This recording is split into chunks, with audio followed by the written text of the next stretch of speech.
Hi! Welcome back to my channel. ఈ రోజు కథ 'మనస వాచ నిన్నే తలచ' 17వ భాగాన్ని వినేద్దాం. విజయ్‌ని అజిత్‌తో సమానంగా చూస్తానని నాకు నమ్మకం ఉంది కానీ, వాడిని దత్తత తీసుకోవాలనే ఆలోచన రాకూడదు. అలా అయితేనే విజయ్‌ని తీసుకొని వెళ్ళమని చెప్తుంది. సుభద్ర గారు, గౌతమి గారి మాటలు పెద్దగా పట్టించుకోలేదు కానీ, ఇప్పుడు ఆ రోజు ఎందుకు దత్తత వద్దందో అర్థమై బాధగా విజయ్ వైపు చూసింది. విజయ్, సుభద్ర, మీనాక్షిలో మధ్య నిలబడి ఇద్దరి భుజం చుట్టూ చేతులేసి చిన్నగా నవ్వుతూ అందరికీ ఈ అదృష్టం ఉండదు కదా అనగానే అందరూ అయోమయంగా చూస్తుంటే నాకు ఇప్పటి నుండి ఈ ఇద్దరు అమ్మలు అని నవ్వుతూ ఇద్దరిని సైడ్ హక్ చేసుకుని మీరు నా విషయంలో టెన్షన్ పడకండమ్మా. 1 వీక్ నీ దగ్గర 1 వీక్ నీ దగ్గర ఉంటూ ఇద్దరి ప్రేమని సరిసమానంగా పంచుకుంటాను అనగానే ఇద్దరికి నోట మాట రాదు. మీనాక్షి గారు మాట్లాడుతూ సుభద్ర గారు ఇన్నేళ్లు నేను పెంచిన తల్లి. నాకంటే ఎక్కువ ఆవిడికే నీ మీద హక్కు ఉంటుంది విజయ్. నీ నిర్ణయం నాకు సమ్మతమే. అక్కడున్న వారం రోజు నన్ను చూడ్డానికి రావాలి నాన్న. అలాగే నా దగ్గరున్న వారం కూడా సుభద్ర గారి దగ్గరికి వెళ్ళాలి అని ఆవిడ ఎంత గొప్పగా ఆలోచిస్తుందో అర్థమయ్యాక సుభద్ర గారికి ఆశ్చర్యం వేస్తుంది.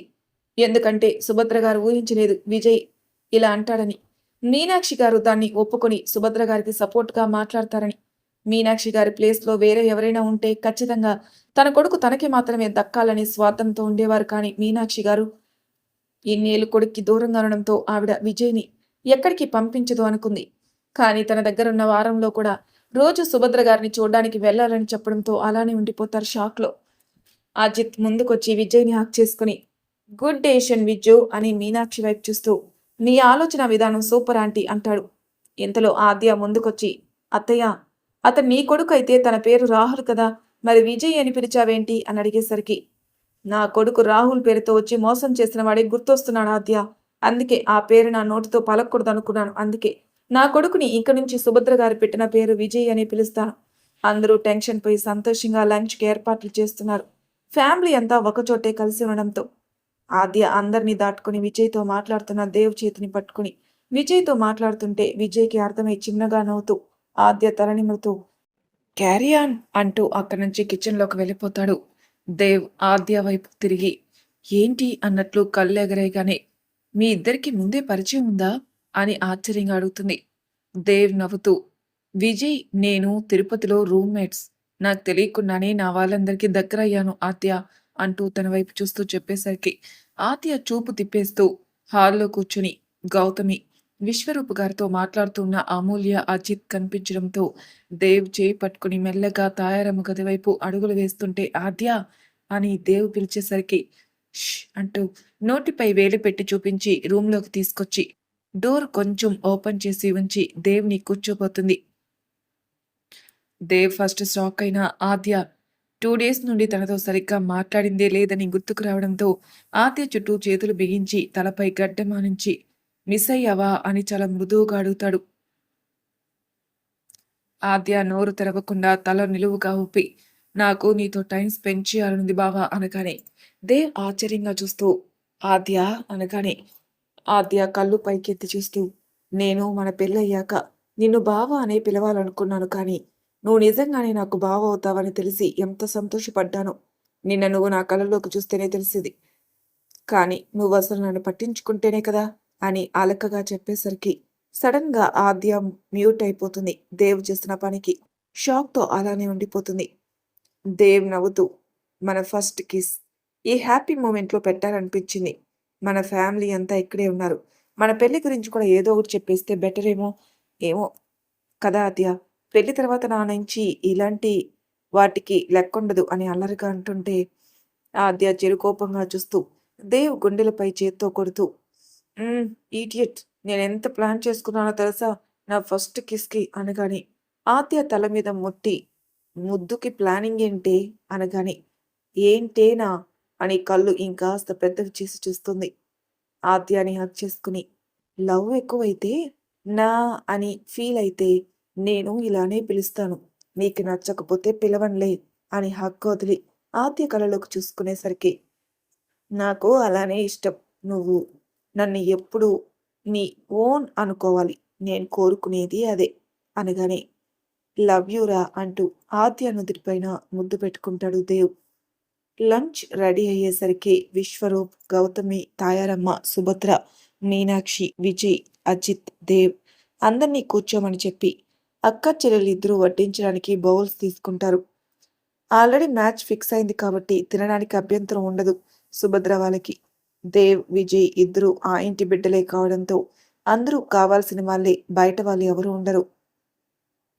తక్కువ టైం అయినా సుభద్ర, మీనాక్షి ఇద్దరూ పాకశాస్త్రంలో సీనియర్స్ కావడంలో వైట్ రైసు, ఆలూ కర్రీ, పప్పు, టమోటా, సాంబార్తో మెనూ రెడీ చేసేస్తారు. వాటిని ఆద్య, అమూల్య అందరికీ వడ్డించడంతో కడుపు నిండా తిన్న తర్వాత తినడానికి ఆద్య, అమూల్య మాత్రమే మిగిలేసరికి డైనింగ్ టేబుల్ అంతా క్లీన్ చేసి వాళ్ళిద్దరే ఉండడంతో అందరూ హాల్లోకి వచ్చేస్తే సుభద్ర గారు చెప్పడంతో దేవ్, అజిత్ ఇద్దరు వాళ్ళకి వడ్డించడానికి వెళ్తారు. వాళ్ళకి కొంచెం ప్రైవసీ ఇవ్వాలని. డైనింగ్ ఏరియాకి, హాల్కి డిస్టెన్స్ ఉండడంతో ఒకరికొకరు కనిపించరు. అలానే కిచెన్లో ఉన్న వాళ్ళు కూడా డైనింగ్ ఏరియాలో ఉన్న వాళ్ళకి కనిపించరు.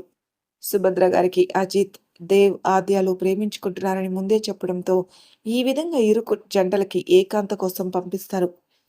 అయితే ఆద్య ఇంకో అడుగు ముందుకేసి అక్క బావలకి ప్రైవసీ ఉండాలని ప్లేట్లో అన్నీ వడ్డించుకుని, దేవ్ మనం కిచెన్లోకి వెళ్ళి తిందాం పదా అని పైకి లేవబోతుంటే అమూల్య చెల్లెలి చేతిని పట్టుకుని, ఆద్య నువ్వు నీ తెలివిని చూపించనక్కర్లేదులే కానీ బుద్ధిగా ఇక్కడే కూర్చొని తిను, నాతో తిట్టించుకోవద్దు అని సీరియస్ కనడంతో దేవ్, అజిత్ నవ్వుని పెదవి చాటున దాచుకుని తల కిందికి దించుకునుంటే ఆద్య ఇద్దరి వైపు గుర్రుగా చూస్తూ దేవ్ నవ్వినందుకు తన మీద వచ్చిన కోపాన్ని ఫుడ్ మీద చూపిస్తూ తన తినేదానికన్నా ఎక్కువే తింటూ పొట్ట బరువయ్యేలా చేసుకుంటుంది.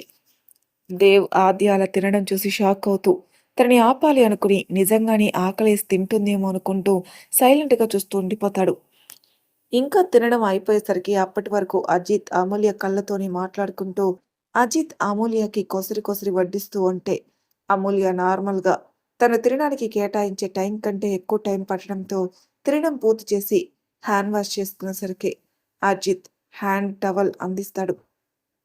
థ్యాంక్స్ అన్నట్టు కళ్ళతోనే చెప్పి అప్పుడు చూస్తున్న ఆద్య వైపు తను ప్లేట్లో ఫుడ్ చూసి చెల్లెలికి ఎవరి మీదైనా కోపం వచ్చినప్పుడు అది వాళ్ళపై చూపించలేని పరిస్థితిలో ఇలా ఎక్కువ ఫుడ్ తిని తనే బాధపడుతుందని తెలిసిన తన చెల్లితో గట్టిగా కోప్పడింది కాబట్టి తన మీదే కోపం అనుకుని ఆద్యాని ప్లేట్ ముందు నుంచి పైకి లేపి కిచెన్లోకి లాకెళ్ళి హ్యాండ్ వాష్ చేయించి, సారీరా, వాళ్ళ ముందు నీపై కోపడ్డకుండా ఉండాల్సింది, తప్పు నాదే అని హగ్ చేసుకునేసరికి దేవ్ మీద కోపం అలానే ఉన్నా అక్క తన వల్లే అని బాధపడుతుందని నవ్వు నటిస్తూ ఆద్య కూడా తిరిగి హగ్ చేసుకుని సారీ, యాక్సెప్టెడ్ అని బుగ్గపై ముద్దు పెట్టుకుంటుంది. ఆద్యను అలా తీసుకుని వెళ్ళడంతో ఏమైందో అనుకుంటూ కిచెన్ వరకు వచ్చిన దేవ్, అజిత్ వాళ్ళ మాటలు విని ఒకరి మొక్కలొకరు చూసుకుని అక్కడి నుంచి సైలెంట్గా హాల్లోకి వచ్చేస్తారు. అప్పుడే అందరి మధ్యలో విజయ్ని కూర్చోబెట్టి గులాబ్ జామ్తో విజయ్ కడుపు నింపి పనిలో ఉన్నారు ఇద్దరు తల్లులు. దేవ్, అజిత్ కూడా వచ్చేసరికి వాళ్ళకు కూడా తినిపించి అందరూ ఎంగేజ్మెంట్ గురించి మాటలు మొదలుపెట్టారు. అప్పుడే ఆద్య, అమూల్య కూడా కిచెన్ నుంచి రావడంతో ఇంకో 2 రోజుల్లో అజిత్, అమూల్య జాతకం ప్రకారం ఎంగేజ్మెంట్కి మంచి ముహూర్తం ఉందని చెప్పడంతో అందరూ ఆ డేట్ ఫిక్స్ చేసి మీనాక్షి గారు ఆద్య, దేవులని చూసి మీ ఇద్దరు కూడా ఒకరినొకరు ఇష్టపడుతున్నారు కాబట్టి మీకు కూడా ఆ రోజే ఎంగేజ్మెంట్ చేయాలి అనుకుంటున్నాం దేవ్. నీది ఆద్య జాతకం కూడా అమ్మ పంతులు గారికి చూపించిందట. మీ ఇద్దరికి కూడా ఆ ముహూర్తానికే బాగుంటుందని చెప్పారు. మీ నిర్ణయం కూడా చెప్తే వాళ్ళతో పాటు మీకు కూడా ఎంగేజ్మెంట్ జరిపించేస్తాం అనగానే ఆద్య మీ ఇష్టం అని ఒక మాట చెప్పేసి అక్కడి నుంచి రూమ్కి వెళ్ళిపోతుంది. అందరూ సిగ్గుతో వెళ్ళిపోయింది అనుకుంటారు కానీ దేవుకి మాత్రమే ఆద్య వెళ్ళింది సిగ్గుతో కాదు, ఏదో ఇన్సెక్యూర్ ఫీల్ తన కళ్ళలో కనిపిస్తుంది అనుకుంటాడు. మీనాక్షితో చెప్పి ఆద్యతో మాట్లాడొస్తానని చెప్పి ఆద్య రూమ్కి వెళ్ళేసరికి డోర్ దగ్గరకు వేసి ఉంచడంతో ఓపెన్ చేసి చూసేసరికి ఆద్య తిన్న ఫుడ్ని వామిటింగ్ చేసుకునే పనిలో ఉందని అర్థమవడంతో ఆద్య అంటూ ముందుకొచ్చి చూసేసరికి వాష్ బేసిన్ దగ్గర ఫేస్ వాష్ చేసుకుంటూ కనిపించింది. ఆద్య రూమ్లో వాష్రూమ్కి బయటే వాష్ బేసిన్ ఉంటుంది. వాల్కి అటాచ్ చేసి మిర్రర్ ఉంటుంది. వాష్రూమ్లో ఇంకొకటి ఉంటుంది బ్రష్ చేసుకోవడానికి. అరవింద్ గారు ఇల్లు కట్టించేటప్పుడే ఇలా ప్లాన్ చేసి ఆయనకి నచ్చినట్టు కట్టిస్తారు. ఆద్య కోసం టవల్ తెచ్చిచ్చి ఆద్య వాట్ హ్యాపెండ్ అని కంగారుగా అడిగేసరికి విసురుగా దేవుని పక్కకు తోసి బెడ్ మీద ఉన్న టవల్ తీసుకుంటూ ఫేస్ తుడుచుకొని డ్రెస్సింగ్ టేబుల్ ముందు కూర్చుని బొట్టు సరిచేసుకుంటుంది. దేవ్ అయోమయంగా చూస్తూ ఇప్పుడు దీనికి మళ్ళీ ఏమొచ్చింది అనుకుంటూ ముందుకొచ్చి ఆద్య నిన్నే, ఏమైంది నీకు? అంటే ఇలా స్ట్రేంజ్‌గా బిహేవ్ చేస్తున్నావు అని అడిగేసరికి, "నువ్వు నాతో మాట్లాడకు. నేను నీ మీద కోపంగా ఉన్నాను. చాలా చాలా కోపంగా ఉన్నాను" అని చెప్పి అప్పటికే కలలో తిరిగిన నీలని దేవ్‌కి కనిపించకుండా ముందుకు తిరిగేసరికి, అద్దంలో ఆద్య ఫేస్ కనిపిస్తుంటే అసలు తన మీద కోపం రావడానికి ఏం చేశాడో అర్థం కాక తననలా చూడలేక ఆద్యని వెనక్కి తిప్పి బిగి కౌగిల్లో బంధించి, "ఐ డోంట్ నో నీకు నా మీద కోపం ఎందుకొచ్చిందో. నిజంగా నాకేం గుర్తుకు రావడం లేదు. బట్ నువ్విలా ఏడిస్తే నాకు నచ్చడం లేదు. అది కూడా నా విషయంలో. సారీ ఆద్య" అని వీపు మీద ముద్దు పెట్టుకుంటాడు. సారీ అన్న పదానికి ఆద్య కోపం అంతా దూదిపింజలా ఎగిరిపోయి దేవ్ చుట్టూ చేతులు బిగించి ఏడుపు ఆపుకోవడం వల్ల వెక్కిళ్ళు మొదలవుతాయి. దేవ్ తనతో ఉంటే ఆద్యకి ఇంకేమీ గుర్తు ఉండవు కాబట్టి తనపై కోపాన్ని మర్చిపోయి ప్రశాంతంగా దేవ్ కౌగిల్లో ఒదిగిపోతుంది. సమీర్ అదే రాహుల్ ఉన్నాడు కదా! తనని రాహుల్ అనే కంటిన్యూ అయిపోదాం. అప్పుడే కన్‌ఫ్యూజన్ కాకుండా ఉంటారు. కాశీ అరెస్ట్ అయిన విషయం రాహుల్‌కి ఇన్ఫార్మ్ చేయమని దేవ్ చెప్పడంతో ఇన్స్‌పెక్టర్ రాహుల్ నంబర్‌కి కాశీ ఫోన్ నుండి చేసి విషయం చెప్పి కట్ చేస్తాడు. రాహుల్ కాశీని ఎందుకు అరెస్ట్ చేశారో తెలియక మళ్ళీ ఏం చేసి అరెస్ట్ అయ్యాడో అనుకుంటూ, అయినా అరెస్ట్ అయిన ప్రతిసారి బెయిల్ తెచ్చి బయటికి తీసుకొస్తుంటే ఇలానే చేస్తున్నాడు. ఒకరోజు జైల్లో ఉంటే అయినా బుద్ధొస్తుందనుకుని ఆ విషయాన్ని పెద్దగా పట్టించుకోడు. అందరూ హాల్‌లో కూర్చొని మాట్లాడుకుంటూ ఉంటే అమూల్య, తాయారమ్మ ఇద్దరు కిచెన్‌లోకెళ్ళి వేడి వేడిగా పకోడీ విత్ టీ తీసుకొనొస్తారు ట్రే పట్టుకుని. ఇప్పుడు ఇవన్నీ ఎందుకు పిన్నిగారు అంటూ సుభద్ర గారు తాయారమ్మ చేతిలో ట్రే తీసుకుని అమూల్యని తన పక్కన కూర్చోబెట్టుకుని ఆద్యాని చూసి నువ్వు కూడా కూర్చో అని చెప్పేసరికి సుభద్ర గారి పిలుపు నచ్చి నవ్వుతూ అమూల్య పక్కన కూర్చుంటుంది. అందరూ సంతోషంగా మాట్లాడుకుంటూ అమూల్య, అజిత్, ఆద్య, దేవ్ రెండు జంటలకి ఒకే ముహూర్తానికి ఎంగేజ్మెంట్ చేయాలని డిసైడ్ అయ్యి విశ్వరూప్ ఫ్యామిలీ తాయారమ్మ వాళ్ళకి చెప్పి ఇంటికి స్టార్ట్ అవుతారు. విజయ్ కూడా సుభద్ర వాళ్ళతో వెళ్ళడానికి సిద్ధమైతే ఈవినింగ్ వరకు ఇక్కడే ఉండి రమ్మని చెప్పడంతో మీనాక్షి గారికి సంతోషం ఎక్కువై సుభద్ర గారిని హగ్ చేసుకుని కృతజ్ఞతగా అలా వాళ్ళు వెళ్ళిన తర్వాత అమూల్యకి ఆఫీస్ నుండి కాల్ రావడంతో తాయారమ్మకి చెప్పి ఆఫీస్‌కెళ్తుంది. దేవ్, విజయ్, మీనాక్షి, తాయారమ్మ నలుగురు మాట్లాడుకుంటూ ఉంటే ఆద్య వాళ్ళ మాటలు వింటూ కూర్చొనుంటుంది. కాసేపటికి ఈ సంతోష సమయంలో గుడికి వెళ్లి అమ్మవారికి దర్శనం చేసుకుని వస్తాను అని ఆద్యాన్ని తీసుకెళ్తుంది. ఒకరు అక్క కొడుకు, ఇంకొకరు కన్న కొడుకు. ఇద్దరు కొడుకుల్ని చూసి మురుస్తూ ఊహించను కూడా లేదు విజయ్. మీ ఇద్దరు మళ్ళీ మా దగ్గరికి వస్తారని. వాడు ఎంత దుర్మార్గుడో తెలిసినా ఏమీ చేయకుండా వదిలేసింది ఇన్నేళ్లు కొడుగ్గా పెంచినందుకు శిక్ష వేయలేకపోయాను. అలా అని మిమ్మల్ని కూడా వదిలేయమని చెప్పడం లేదు. వాడిని శిక్షించాలని అనుకుంటే మీరేం చేస్తారో చేయండి కానీ వాడి ప్రస్తావన మళ్ళీ మన మధ్య రాకుండా చూసుకోండి చాలు. మళ్ళీ నువ్వు నాకు దూరం అయితే నా ప్రాణం నిలవదు నాన్న. ఇప్పటికే మనసును రాయి చేసుకున్నాను. మీ నాన్న మరణానికి కారణం వాళ్ళని తెలిసిన తర్వాత కూడా. ఇంతకంటే ఇంకేం చెప్పలేనని విజయ్ నుదుటిపై ముద్దు పెట్టుకుని ఆవిడ బాధని కన్నీళ్ల రూపంలో బయటికి పంపిస్తూ విజయ్ భుజానికి తలవాల్చి కళ్ళు మూసుకుంది. దేవ్ మీనాక్షి గారి మనసులో ఎంత బాధ ఉందో అర్థం చేసుకుని రాహుల్ని ఊరికే వదలకూడదని తనపై చీటింగ్ కేసుతో పాటు ఇంకో 2, 3 బలమైన కేసులు పెట్టి ఇంటికి ఎప్పుడెప్పుడు వస్తాడా అని చూస్తూ ఉంటాడు. జరిగిందేమీ తెలియని రాహుల్ తల్లి ఫోన్ చేయలేదంటే స్కూల్‌కి వెళ్లి ఉంటుందని తనకి తానే ఊహించుకుని, అమూల్య ఇంట్లోనే ఉంటే ఎలా అయినా తన సొంతం చేసుకుంటే తనతోనే పెళ్లి జరుగుతుందని ఊహల్లో విహరిస్తూ ఇంటికి చేరుకుంటాడు. హాల్‌లో కూర్చొని ఉన్న దేవ్, విజయ్ మీనాక్షిని చూసి అనుమానంగా వీణేనిక్కడున్నాడు అని విజయ్‌ని ఉద్దేశించి లోపలికొస్తూ అమ్మా అన్న పిలుపుకి మీనాక్షి గారు కళ్ళు తెరిచి చూస్తే ఎదురుగా రాహుల్ కనిపిస్తాడు. అసహ్యమంతా కళ్ళలోనే చూపిస్తూ అక్కడి నుంచి గదిలోకి వెళ్ళిపోతారు. రాహుల్ అనుమానం బలపడుతుంది ఆవిడ చూపులతో. అంటే మా గురించి నిజం తెలిసిపోయిందా? కానీ ఎలా అని మనసులో అనుకుంటే, దేవ్ నిజం ఎలా తెలిసిందని ఆలోచిస్తున్నావా? నీ బాబుని 4 పీకితే నిజం చెప్పేస్తాడు. ప్రస్తుతం జైల్లో ఉన్నాడు. కాసేపట్లో తమ్ముడు కూడా వెళ్తారులే. అక్కడ నీ బాబు, నువ్వు కలిసి బయటికి ఎలా రావాలో ప్లాన్లు వేసుకోండి. ఆస్తి కోసం మనుషుల ప్రాణాలు తీయడానికి ప్లాన్ చేశారే అలా అంటూ ఉండగానే విజయ్ సడన్‌గా రాహుల్‌ని కిందికి పడేసి వాడిపై చేరి ఇష్టం వచ్చినట్టు కొట్టేస్తాడు. తను ఇన్నేళ్లు తల్లికి దూరంగా ఉండడానికి తన తండ్రి చావుకి కారణమైనవాడు కళ్ళ ముందు కనిపిస్తుంటే ఒంట్లో రక్తం మరిగిపోతుంది.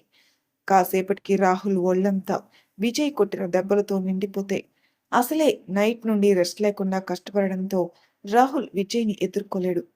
నిజం తెలిసిపోయిందన్న షాక్‌లోనే ఉండిపోతే విజయ్ తనని కార్నర్ చేసేసరికి ఎదురు తిరగలేడు.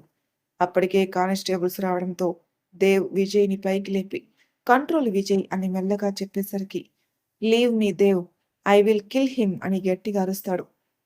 రూమ్లో భర్త ఫోటోను చూస్తూ బాధపడుతున్న మీనాక్షి గారు విజయ్ అరిచేసరికి ఫోటో బెడ్ మీద పెట్టి ఫాస్ట్గా బయటకు వచ్చేసరికి దేవ్ విజయ్ని ఆపడానికి ట్రై చేస్తుంటే మీనాక్షి గారు వచ్చి విజయ్ అన్న పిలుపుకి ఫస్ట్ టైం విజయ్ తట్టుకోలేనంతగా చిన్నపిల్లాళ్ళ తల్లి కౌగిళ్ళు చేరి ఏడ్చేస్తాడు. రాహుల్ని కానిస్టేబుల్ పట్టుకునేసరికి మీనాక్షి గారు రాహుల్ దగ్గరకొచ్చి తన బాధనంతా చెంపదెబ్బ రూపంలో చూపించి నీలాంటి పాముకి ఇన్ని రోజులు పాలు పోసి పెంచారని తెలిసి సిగ్గుపడుతున్నాను. నువ్వు మాకు ఎంత అన్యాయం చేసినా నిన్ను చంపకుండా వదలడానికి కారణం నువ్వు ఒక్కసారిగా చావకూడదు. క్షణం క్షణం చస్తూ బ్రతకాలి.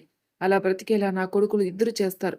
నువ్వు చేసిన పాపాలకి శిక్ష అనుభవించాలి అని ఇంకో చెంపపై కొడతారు. మీలా డబ్బు, ఆస్తి కోసం మనుషుల ప్రాణాలు తీసేంతగా మేం దిగజారలేదు. అందుకే నిన్ను వదిలేస్తున్నాను.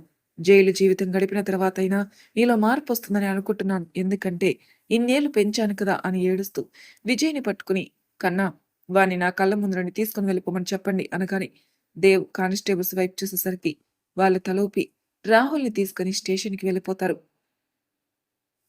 మరి తర్వాయి భాగంలో ఏం జరుగుతుందో నెక్స్ట్ ఎపిసోడ్ తెలుసుకుందాం. అంతవరకు నా ఛానల్ సబ్స్క్రైబ్ చేయని వాళ్ళు ప్లీజ్ సబ్స్క్రైబ్ చేసుకోండి. లైక్ చేసి షేర్ చేయండి. మీ అభిప్రాయాలు నాకు కామెంట్ కూడా తెలియజేయండి. Thank you for listening.